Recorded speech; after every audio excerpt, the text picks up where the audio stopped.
Welcome to the Old Time Radio Westerns. I'm your host, Andrew Rhynes, and let's get into this episode.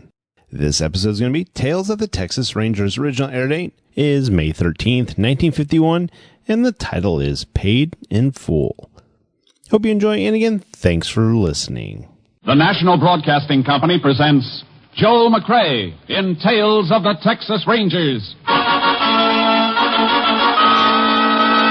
Tonight, transcribed from Hollywood, another authentic reenactment of a case from the files of the Texas Rangers.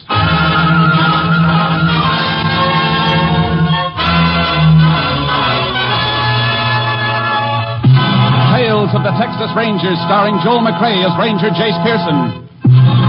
Texas, more than 260,000 square miles, and 50 men who make up the most famous and oldest law enforcement body in North America.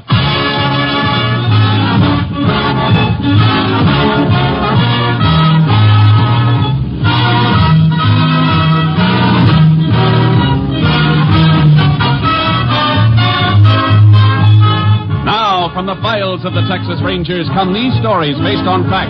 Only names, dates, and places are fictitious for obvious reasons. The events themselves are a matter of record.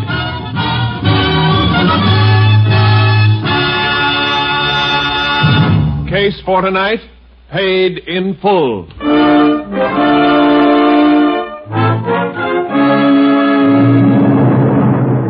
It is 7:45 p.m., August 18th, 1941. Nick Hubbard, a West Texas farmer, is seated at the dinner table with his wife, Min. But Hubbard is not eating. Instead, his attention is riveted on an advertisement in the newspaper before him.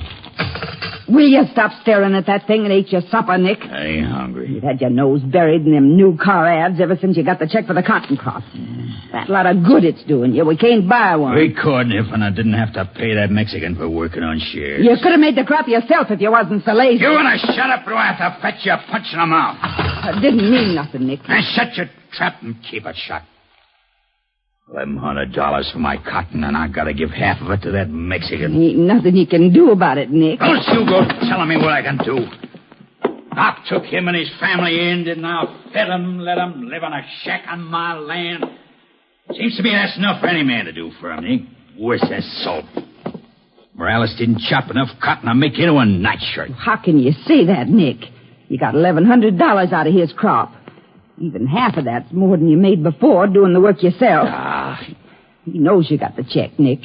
You can't stall him much longer. It's been 3 days now, and he's coming back again tonight. I reckon that's him now, Nick. Come on, right up on the front porch like you own the place. You're busy with your dishes. I'll handle him.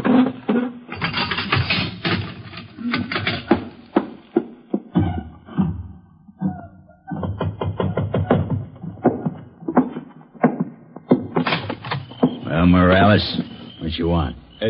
Senor Hubbard, I come for my money for the cotton. I told you I'd bring it to you when it come. I ain't got it yet. I can't give you what I ain't got. Please, senor, por favor. I don't like to bother you, but my wife, she's sick. We're going to have another baby. Look, I got troubles of my own, Morales. Senor Hubbard, I know you got the money. I asked the cotton buyer. He tell me that everybody is paid. You checking up on me, you stinking wetback? I am not a wetback, senor. I do not sneak across the border. I am a good citizen of this country. Good citizen. All right, come on in. Now, look, tell you what I'll do, and it's better than you deserve. Here. Here's $50. We'll call it square, and you and your brute can get off my land by morning. No, senor, no. You don't give Jose Morales $50. I want my money, senor. All my money. You better pick that 50 up, Morales, because that's all you're going to get. Senor, you do not give me the money, tomorrow I go to a lawyer in the town. Lawyer? Oh, you got no... No, senor, please. Please, let me go, senor. You're going to take that 50 and sign a paper right now. Please. Nick, what is it? You stay out of this, man. Me and Morales just made a deal. Where's that pencil and some paper? In the second shelf. I do not sign any paper, senor. Come back here, Morales. I go to the law, senor. You ain't going far. Nick, no. No, not the shotgun. Let go of me. Nick, you're crazy. Get back. Come back here, you stinking wetback. No. All right, then. That brush ain't going to cover you. Oh, Nick. Nick, what'd you do? Shut up, man.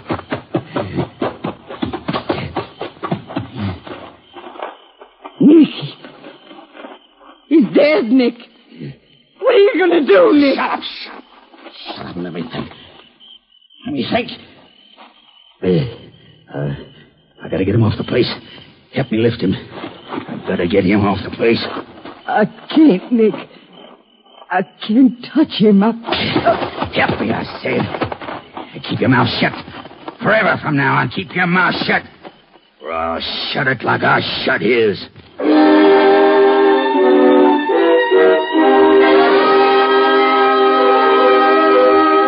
The body of Jose Morales was discovered 2 days later by a field hand. It had been dumped in a thicket in rugged country near a path used as a shortcut to town.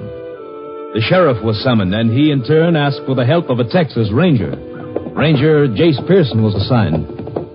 Good thing you were towing your horse trailer, Jace. Be a rough go on foot. That path looks like it gets plenty of use, though. Yeah, field hands use it for a shortcut to town when they're walking or mounted. Guess they figure 3 miles of this is better than 8 miles of highway. That body's just up ahead. I rode down a ways to meet you when I heard your horse. You said something about somebody reporting Morales missing before the body was discovered. That's right. His wife came into my office yesterday and said he hadn't been home all night. Means he might have been killed the night before last. It seems that way.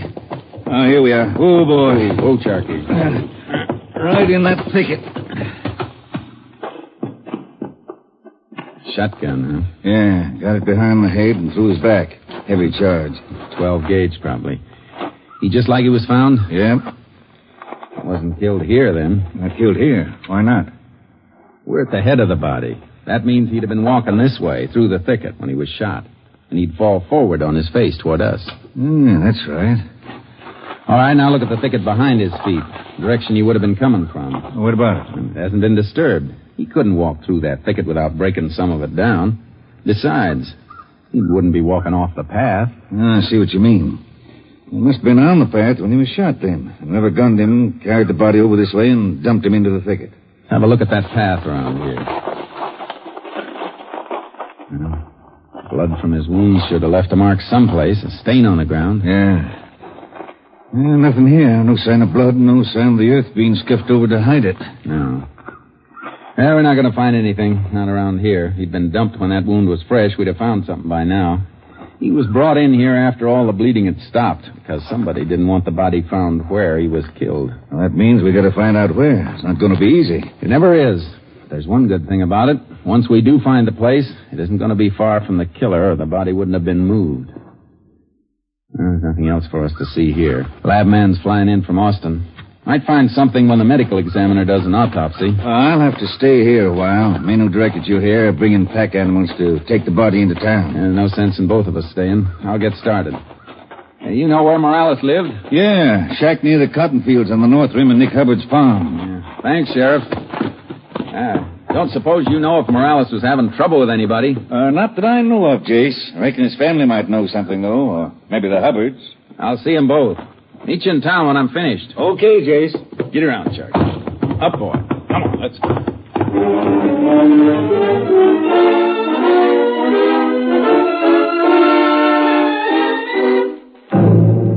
I got back to my car, loaded charcoal into the horse trailer, and drove to the Hubbard farm. Hubbard wasn't there, but his wife was out back scrubbing clothes. She was trembling and kept wetting her lips as she spoke to me, and I could see that she'd been crying. Yes. We heard about it maybe an hour ago. Somebody called on the party line to tell my husband. Where's your husband now, Mrs. Hubbard? He drove out to the Morales shack to tell Mrs. Morales. See if maybe there wasn't something he could do for her and the kids. Morales worked shares for us, you know. And so the sheriff told me. I don't know what his woman will do now. How far is the shack Morales lived in? A little over a mile. Our place goes back quite a ways. Land ain't too good. We got a lot of it. Morales ever come here to your house, I mean? Only when he had some business with Nick, my husband. When was the last time? I don't rightly know, Ranger. Like I said, he'd come to see Nick. He'd probably be around when he came, though. When was the last time you saw him? I can't say for sure. I'm too upset to think. Oh, there comes Nick now. There's his car coming across the field. Good. Maybe he'll know something. I'd like to know if Morales was here the night before last. Nick will know for sure. He'll tell you. Hi there, Ranger. Howdy.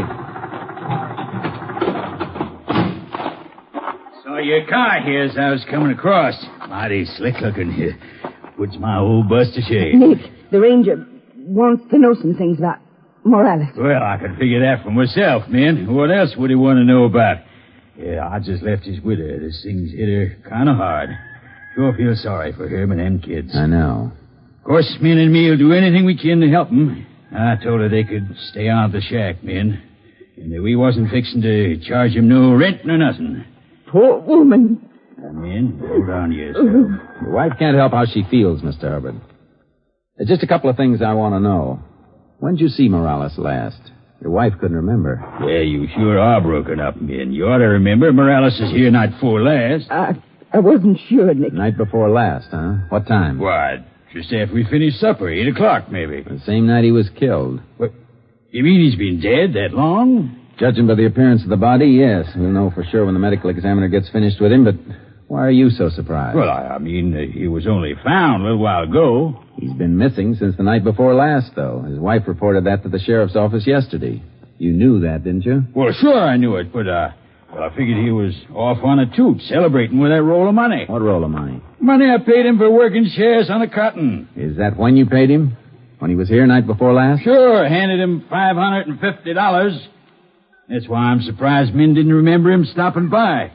Why, you remember, Min. You was there when I handed him the cash and he made his X on that receipt I wrote out. I wasn't sure the night. So he had $550 cash on him. And now I can see a reason for his being murdered. Wait a minute. What's the matter? What? Something Mrs. Morales told me just a while ago when I was over there about a field hand who dropped in the night Morales disappeared. He wanted to borrow some money. Waited around for him, but when he didn't come, the fella said he'd walk down toward my place here and see if he couldn't meet Morales on the way. She mentioned the field hand's name? Can't remember. Shorty, I think. Shorty something. Anybody show up here that night looking for Morales? No, not while he was here, not after he left. Wasn't nobody, was there, Min? No. Must have met Morales away from here then, Ranger. Maybe the man you're after. Sure looks mighty possible, Hubbard. I'm going to see Mrs. Morales and find out who that man was. You want to point out the way? Do better than that, Ranger. I'll ride out with you. Fine, let's go. Goodbye, Miss Hubbard. Bye, Min. Back later. Bye. Sure is a smooth car you got here, Ranger. I'm going to get me a new car soon. Oh, she sure do hum, don't she? Yeah. Am I heading right? Yeah. Straight across the field and follow that fence line. Sure is a shame about Morales.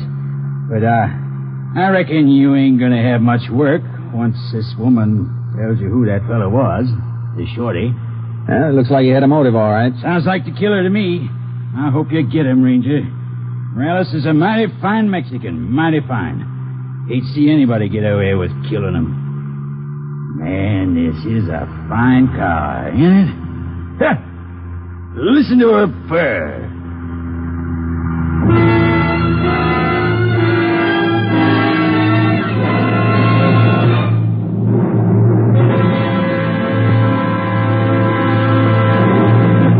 In just a moment, we will continue with Tales of the Texas Rangers, starring Joel McCrea as Ranger Jace Pearson. But first, here is an important announcement. Next Sunday, over most of these same NBC stations, you will hear Tales of the Texas Rangers at a new and earlier time. Yes, beginning next Sunday, listen 1 hour and a half earlier for this program. This new earlier time will bring you Tales of the Texas Rangers immediately following the Phil Harris Alice Faye show and right before Theater Guild on the air. Remember, next Sunday, tune in 1 hour and a half earlier for Tales of the Texas Rangers. We continue now with Tales of the Texas Rangers, starring Joel McCrea, and tonight's case, Paid in Full, an authentic story from the files of the Texas Rangers.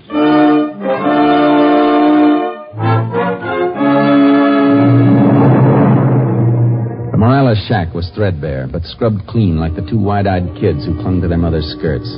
There was heartbreak in her eyes. She kept it smothered for the sake of her children, till she sent them outside so we could talk.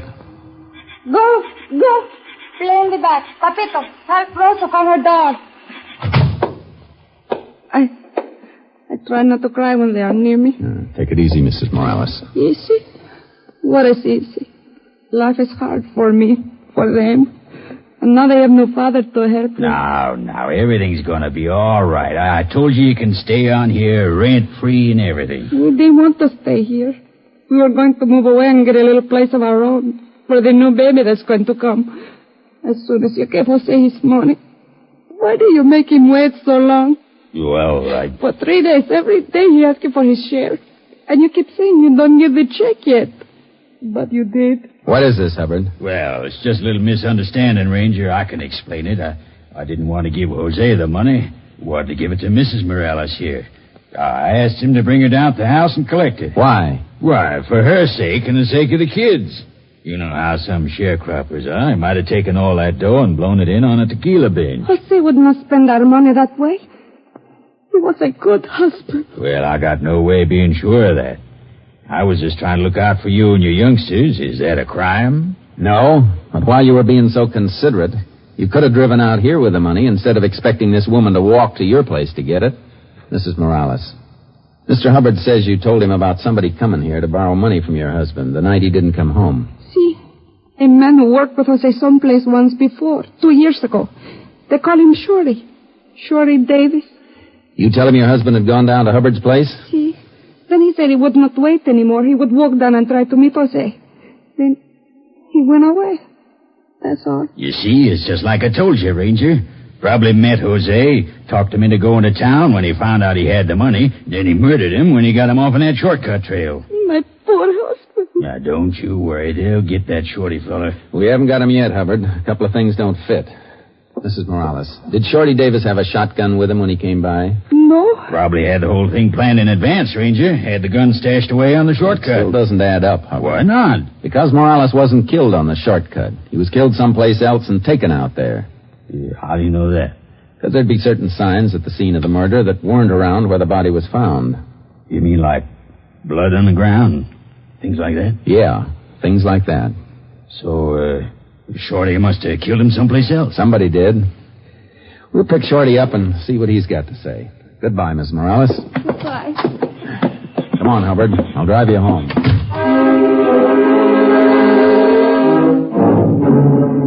When I got back to the sheriff's office, it was late afternoon, and the medical examiner and our lab man had finished. The sheriff had a complete report. Hoping this speaks with your approval. Oh, the report's right there on my desk, Jace. That top folder. Thanks, Sheriff. Yours very truly. I'll sign it later, brother. Anything special in this lab report? Yeah, a few things. Yeah, let me show you. Look here. Shot followed a downward path, indicating that the gun was fired from above and behind the victim. Pattern of shot spread, a number of pellets striking target from normal number of pellets in regulation 12-gauge shell. Further indicates that shot came from approximately 20 yards behind victim with gun muzzle at high level. That's pretty interesting, isn't it, Jace? Plenty interesting. Means that Morales must have been shot by somebody who was standing on something above the ground level, or maybe somebody mounted. That's the way it shapes up. You know anything about a field hand named Shorty Davis? Yeah, been around here for quite some time. You know where to find him? He doesn't live any place regular, just grubs around. Got hurt in an accident before the cotton season and never had a chance to put any money by. I reckon he's mighty hard up. Why do you want him? Tell you while we're looking. Let's find him.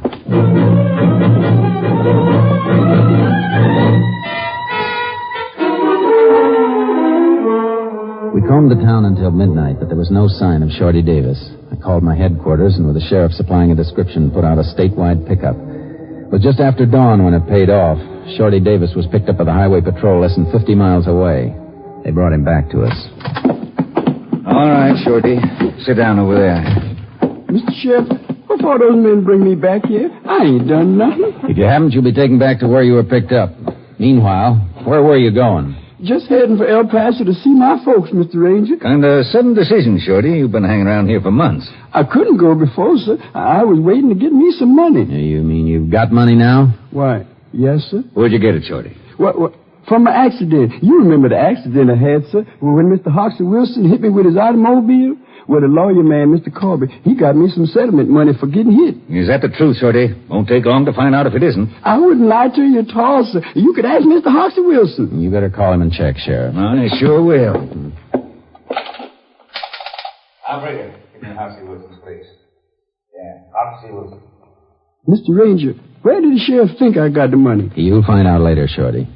How much have you got? Well, I had $100. Just spent a couple for eating yesterday. Hello, Ramsey. When'd you leave town? Yesterday morning. What time? Early, right after the bank opened, and Mr. Hoxie got me the money. Then you didn't know that Jose Morales was found dead yesterday morning? Dead? Murdered. He was murdered the night you stopped by his shack to see him. I never did see him that night. But you did stop by the shack. Yes, sir, but he wasn't home. His wife will tell you that, sir. His story about the money is okay, Jace.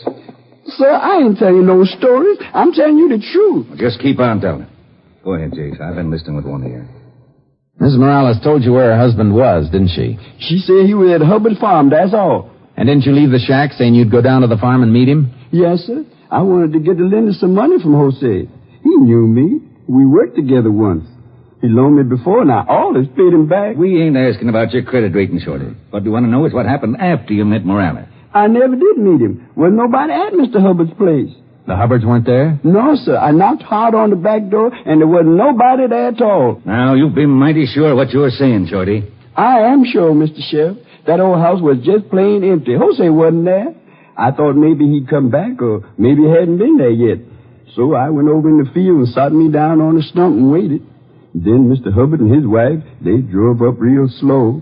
Had a couple of horses hitched to the back of the car. Horses? Yes, sir. What kind of story are you trying to invent? I ain't inventing nothing, Mr. Sheriff. That's gospel. Didn't the Hubbard see you? No, sir. Like I said, I was in the field, sitting by a stump. Well, didn't you let him know you were there? No, sir. It was Morales I come to meet, and he wasn't with him.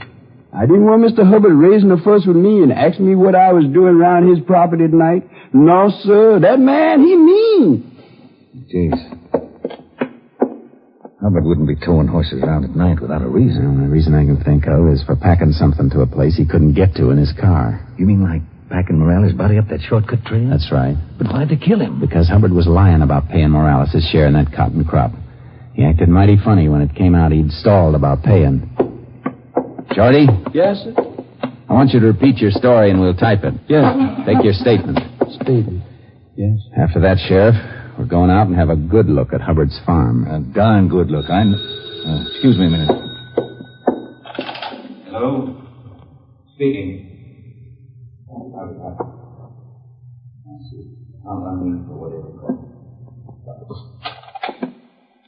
Sheriff, what's the matter? That was Doc Barker. Mrs. Morales come into the funeral parlor to see her husband. She fainted, fell. Jace, she lost her baby.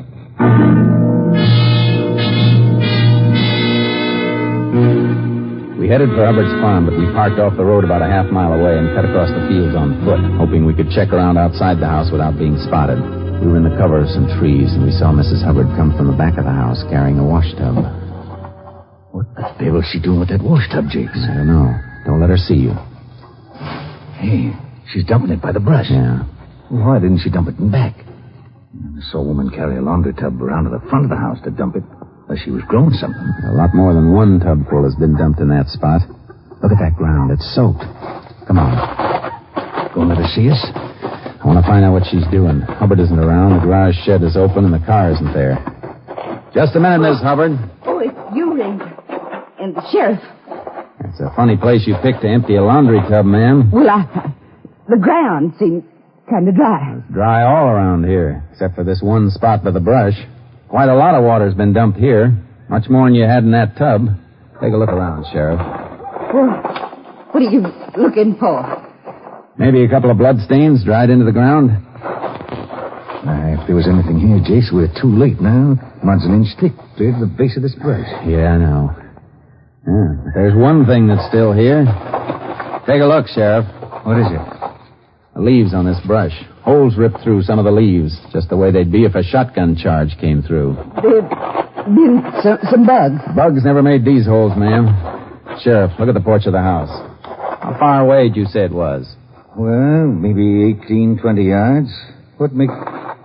Hey, the lab report said the shot was fired from approximately 20 yards. With the muzzle level above the victim, and that porch is the only elevated spot it could have come from. Hubbard must have fired from there. That ain't so. Nick didn't kill Morales. He didn't. He did, and you know it.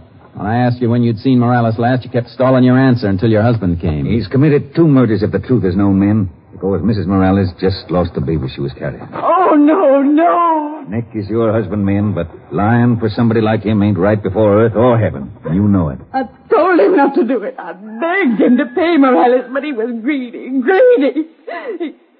He took a shotgun and... Where is the gun, ma'am? In the house. I'll show you. I can't go on with this no more. All last night he was dumping water out there by the brush where Morales fell. Something you said yesterday about bloodstain scared him. It scared me, too. That's why I brought the laundry water out there. I couldn't stop thinking about it. There's the gun. There in the corner. Maybe I ain't a fit wife. Maybe I shouldn't have told you, but I feel better about it now. I feel better. Some night maybe I'll sleep again if I live to be old enough. Where's your husband now, Mrs. Hubbard? I don't know. He left this morning before sunup to drive to Center City. Said he'd be back before noon. I guess we'll just sit and wait then, if you don't mind. Wait a minute, Sheriff. Car coming up the drive now. Take a look out through those curtains. That ain't Nick's car. That one's brand spanking new. That's Nick in it, though. So that's what he went to Center City for. She's right, Sheriff. That man really loves new cars. Yeah, stand back from the window. Let him come in. Hey, man! Come give your eyes a treat. Howdy, Hubbard. Yeah, howdy, Sheriff. Ranger. And why are you looking at me like that? I told him, Nick. I told him everything. I told him how you cheated Morales, how you shot him in the back. Shut up! Shut your crazy mouth! No, you don't. Don't try that again. Now get up. Mrs. Morales lost her baby, Nick. Ain't you proud of that? While you was buying your new car, she was losing her baby. Don't say any more. Please, Ben. You got a new car, didn't you, Nick? You know where you're going to drive in it, don't you, Nick? You know where. Take care of her, Sheriff. I'll take him. Right, please. Come on, Nick. Let's go.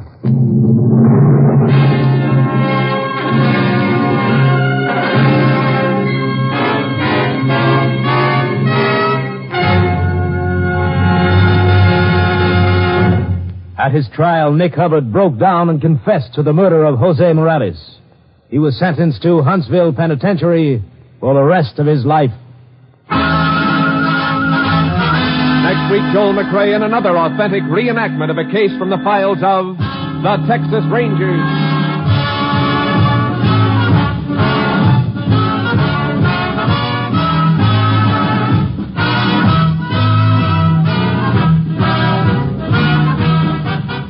Joel McCrea is currently seen starring in the Universal International Technicolor production Frenchie. Tonight's cast included Tony Barrett, Virginia Gregg, Whitfield Connor, Ed Begley, and Juster Hairston. This story was transcribed and adapted by Joel Murcott, and the program was produced and directed by Stacy Keach. Hal Gibney speaking.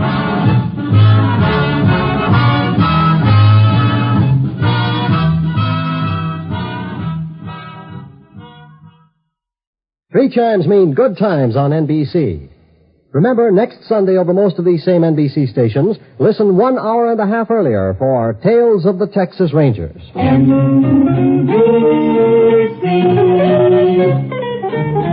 Enjoy the very best in radio. Be sure that you dial and write. Seems like the very best in radio. Morning, noon, and night is from this station. Morning, noon, and night, NBC. Bill Baker invites you to join the $64 question next on NBC.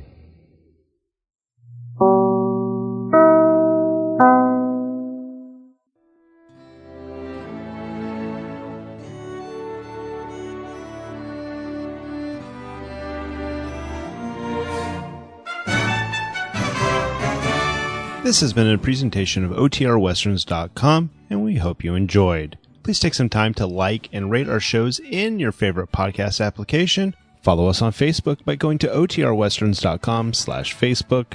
Join in the conversation by going to OTRWesterns.com/Discord. And don't forget to send us an email, podcast@otrwesterns.com. This episode is copyright under the Attribution Non-Commercial Share Alike copyright. For more information, go to otrwesterns.com/copyright. Have a great day, and again, thanks for listening.